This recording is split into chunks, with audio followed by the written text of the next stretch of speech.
আচ্ছা, আপনি যে এখানে এসেছেন এই মায়ের মন্দিরে, তো আপনি এখানকার ঠিকানাটা কিভাবে পেলেন আর আপনি কিভাবে এসেছেন?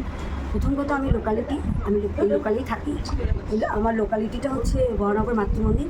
এখানে রূপালী দিদি আছেন, উনি হচ্ছে উপলক্ষ। আর চণ্ডী মায়ের মন্দির এসেছি। আমি আমার অনেক রকম সমস্যা নিয়ে এখানে এসেছি। প্রত্যেকটা সমস্যার সমাধান মায়ের আশীর্বাদে রূপালী মা আমার সব কিছু করে দিয়েছেন। এমনকি আমি ভালো হয়েছি বলে আমার বাপের বাড়ি ব্যারাকপুর, সেখানেও আমি আমার ভাই বোনেদের কোনো সমস্যার জন্য আমি এখানে নিয়ে এসেছি। সমস্ত সমস্যার সমাধানই এখানে ওরাও পেয়েছি।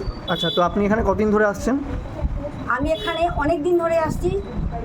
এর কারণ শুধু চণ্ডী মাকে নয়, আমার দিদি যাকে আমি আমার নিজের মায়ের পেটে সন্তানের মতন দিদির মতন ভালোবাসি, সেই দিদির কাছে আমি এখন আমার কোনো দরকারের জন্য না, শুধু আমি অনেক উপকৃত হয়েছি, অনেক ভালো হয়েছি, যার জন্য আমি দিদির কাছে এখনও আসি। আর আসি আমি 6 মাস ধরে। আমার যত সমস্যা ছিল, যত প্রবলেম, সব সলভ হয়ে গেছে চণ্ডী মায়ের আশীর্বাদে। রূপালী দিদি আমার করে দিয়েছে। আপনাদেরও যদি কোনো রকম কোনো সমস্যা থাকে, আপনারা এখানে চলে আসতে পারেন। এখানে বলতে বহনগর মাতৃমন্দির, চণ্ডী মাতার মন্দির। আর আমার দিদি ভাইয়ের নাম হচ্ছে রূপালী মুখার্জি, রূপালী দিদি। ধন্যবাদ, নমস্কার।